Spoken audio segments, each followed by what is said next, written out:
zikir setelah sholat. Bab 23 zikir setelah sholat, halaman 100, hadis yang ke 134.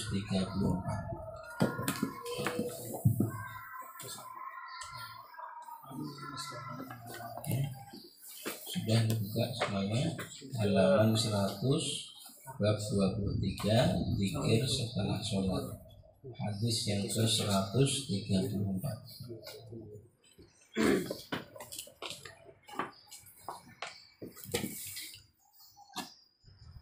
Ya, ini an Abdillah ibni Abbasin, dari Abdullah bin Abbas radhiyallahu anhuma, semoga Allah ridho pada keduanya, pada Abdullah bin Abbas maupun ibni Abbas, keduanya sahabat Rasul sallallahu alaihi wasallam.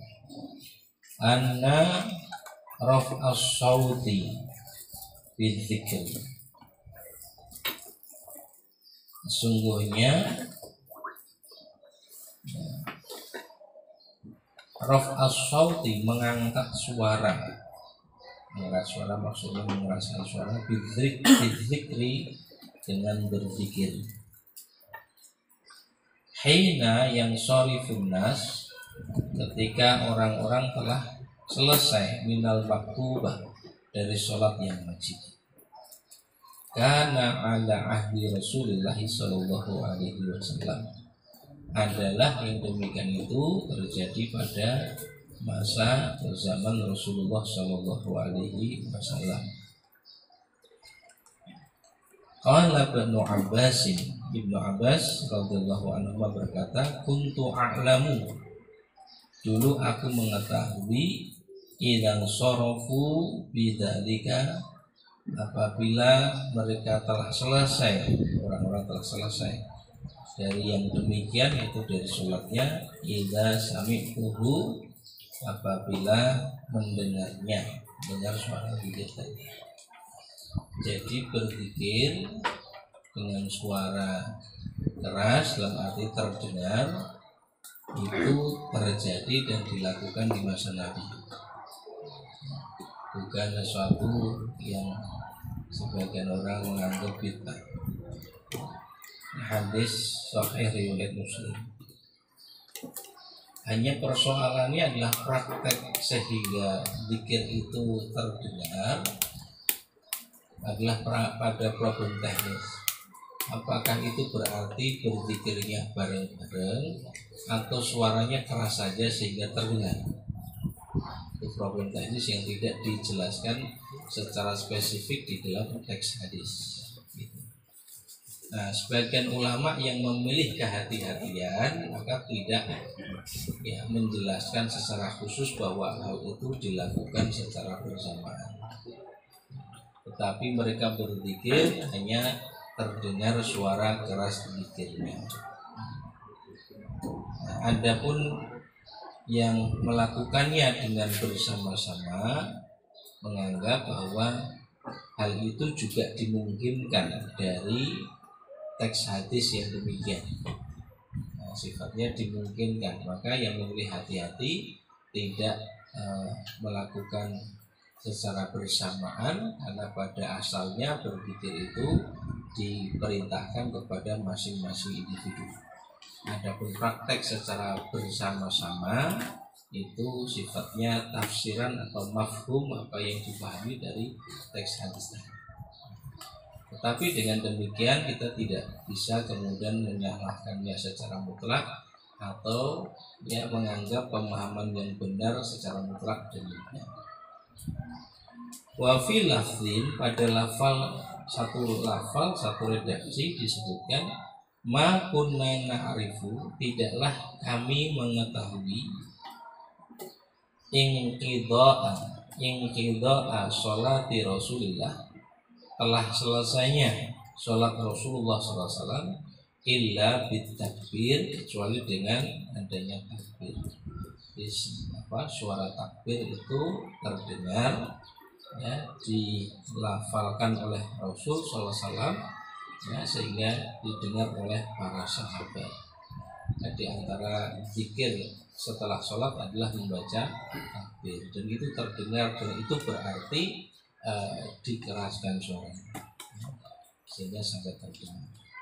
Sebagian ulama juga memahami diangkatnya suara atau dijaharkannya zikir ba'da sholat oleh Nabi Shallallahu Alaihi Wasallam oleh sebagian ulama dipahami sebagai cara Nabi untuk memberi contoh kepada para sahabat lafal apa yang dibaca dalam zikir-zikir usai sholatnya. Sebab tanpa diangkat atau dikeraskan suaranya, tentu para sahabat tidak tahu apa yang dibaca Nabi setelah sholat. Nah, ini semua sifatnya tafsiran, ya. Karena tidak ada keterangan tekstual di dalam hadis bahwa Nabi melakukan itu untuk mengajari misalnya. Jadi kemungkinan pertama memang itu bagian dari cara Nabi berpikir dengan mengeraskan suara. Kemudian kemungkinan kedua, sebagian ulama mengatakan selain mengeraskan suara itu difahami secara bersamaan. Kemudian yang ketiga, sebagian ulama mengatakan dikeraskannya suara oleh Nabi Shallallahu Alaihi Wasallam adalah litarbiyah, untuk mendidik atau mengajari para sahabat lafal apa saja yang dibaca dalam zikir usai sholat yang dilakukan oleh Nabi Shallallahu Alaihi Wasallam. Baik, ini hadis yang ke-134. Kemudian hadis 135 an Warradin, dari Warrad Maulal Mughirah ibni Syu'bah, Maula al-Mughirah bin Syu'bah. Qala, dia mengatakan, Warrad ini mengatakan, amla alayya al-Mughirah ibnu Syu'bah. Al-Mughirah bin Syu'bah, amla itu imla, mendiktekan kepadaku, ya, kepada siapa? Warrad itu, fi kitabin ila Muawiyah, di satu kitab atau surat ila Muawiyah, kepada Muawiyah. Jadi Warrad ini disuruh untuk nulis, didiktekan oleh Mughirah bin Syu'bah. Nah, surat itu akan disampaikan atau dikirimkan kepada Muawiyah. Surat Al-Abin ada WH, kepada SMS. Anna nabiyya, sesungguhnya Nabi Shallallahu Alaihi Wasallam, kana yaqulu, dulu beliau bersabda, fi duburi kulli sholati maktubatin, di belakang setiap sholat wajib. Di belakang setiap sholat wajib. Itu yang diterjemahkan fi duburi, ya, di belakang atau di setelah sholat wajib yang dilakukan. La ilaha illallah, kita sudah pernah sampaikan, ya, perbedaan ulama dalam memaknai duburi sholat, ya, duburi sholat, di belakang sholat itu apakah sebelum salam atau setelah salam. Penyusun kitab Umdatul Ahkam ini tampaknya cenderung kepada pemahaman dalam hadis ini, fi duburi kulli sholatin, itu setelah salam. Beliau baca la ilaha illallah wahdahu la syarikalah, lahul mulku wa lahul hamdu wa huwa ala kulli syai'in qadir. Terus setelah itu Allahumma la mani'a lima a'tait wa la mu'tiya lima mana'ta wa la yanfa'u dzal jaddi minkal jaddi.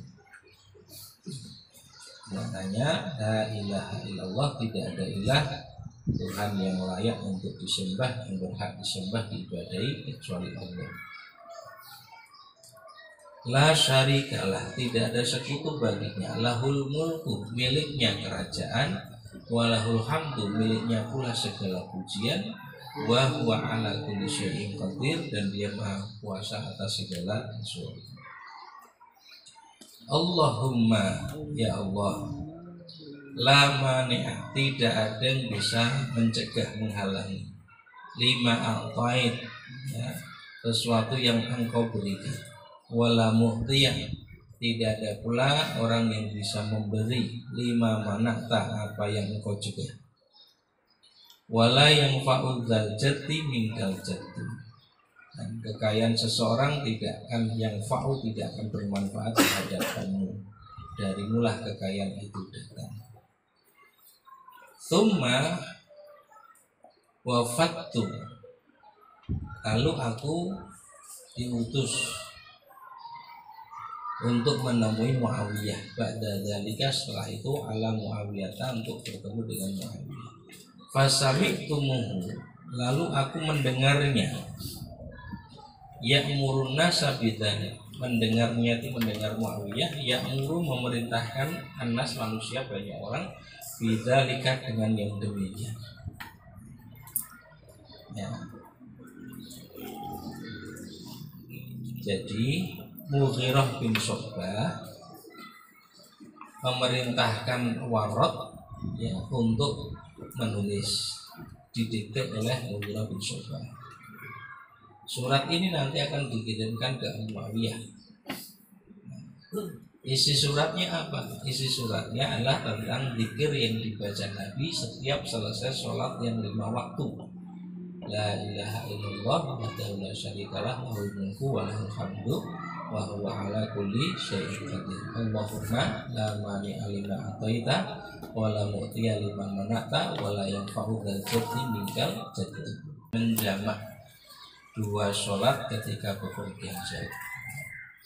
Hanya pesan yang kita sampaikan berkaitan dengan zikir tadi adalah hendaknya jangan sampai ditinggalkan.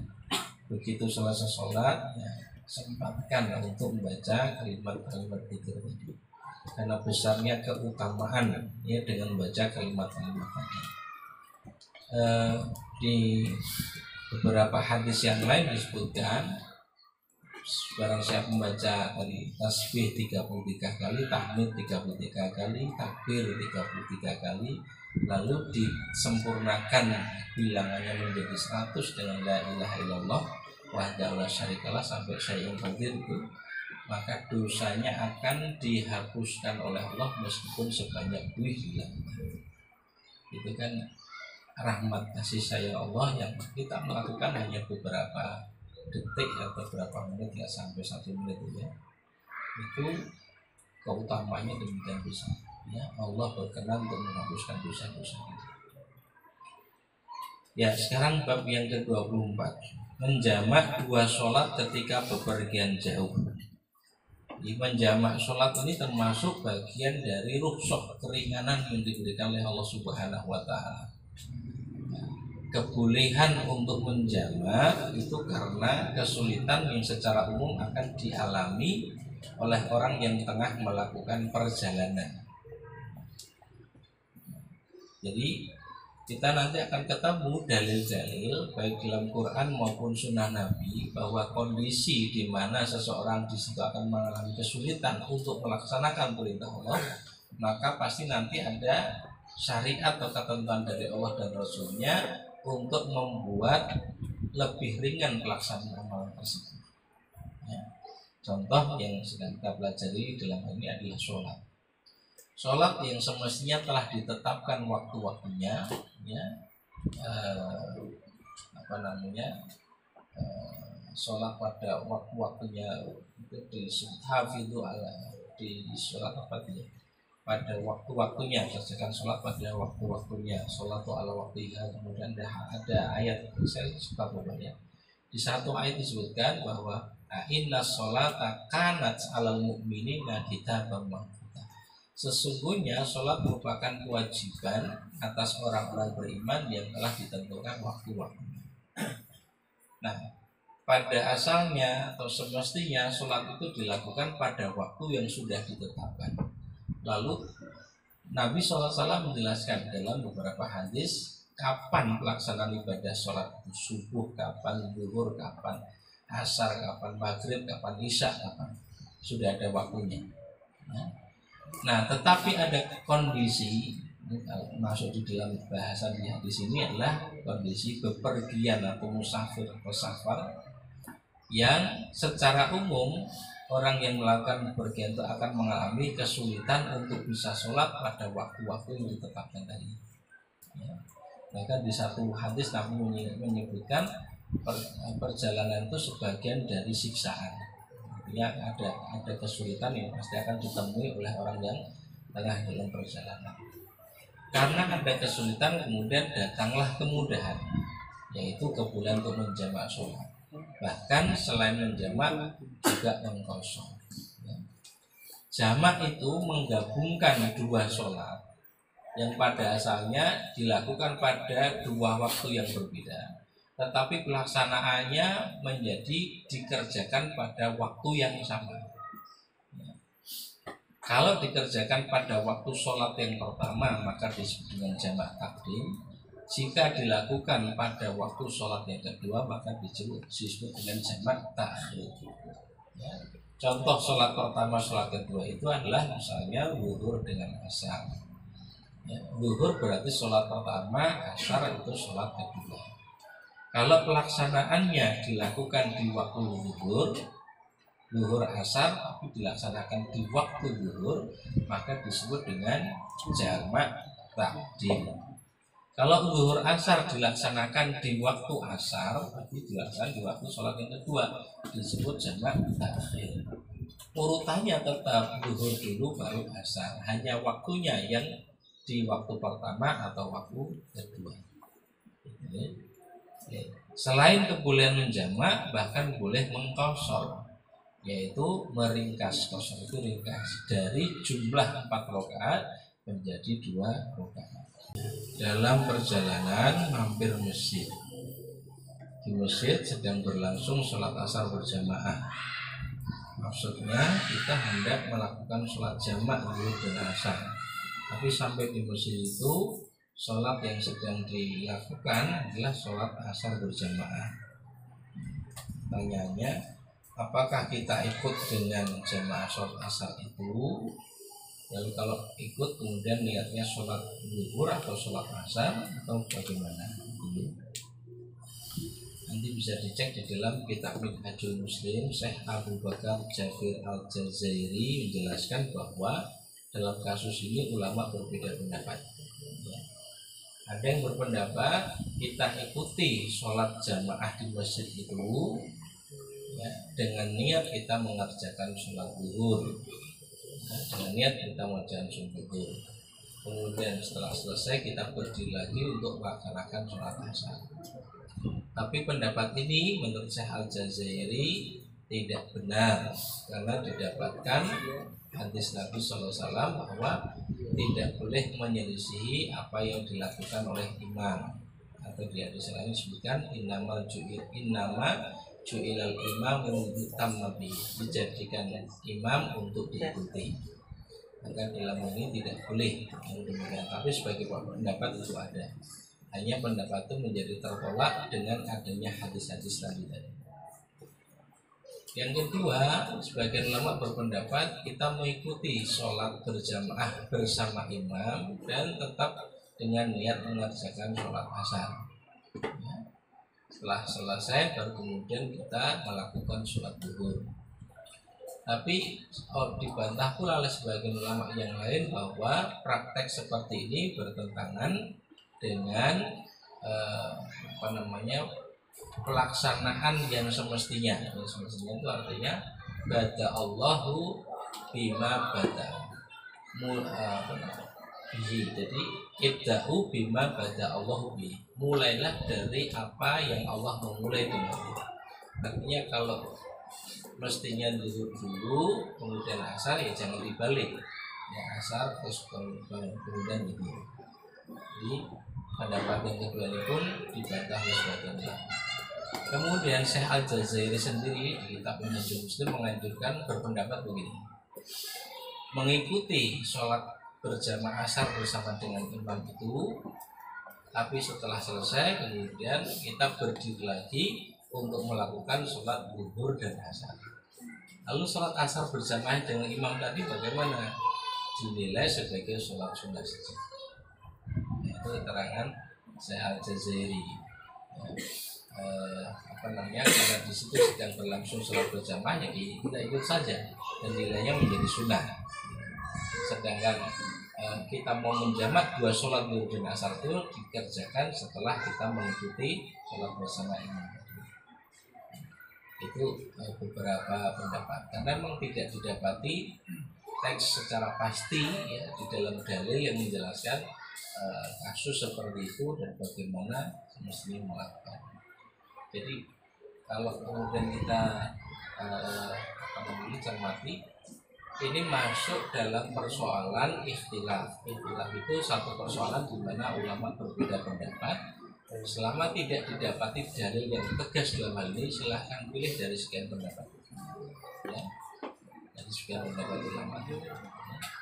Jadi tidak perlu merasa ini pasti salah, itu pasti benar, karena ini maksud ulama berbeda dengan dalil masing-masing. Ada lagi cukup ya. Kemudian bermanfaat yang kita pelajari, mohon maaf ada permasalahannya. Kita akhiri dengan doa Subhanakallahumma wa bihamdika asyhadu an la ilaha illa anta astaghfiruka wa atubu ilaik. Alhamdulillahirabbil alamin. Assalamualaikum warahmatullahi wabarakatuh. Waalaikumsalam warahmatullahi wabarakatuh.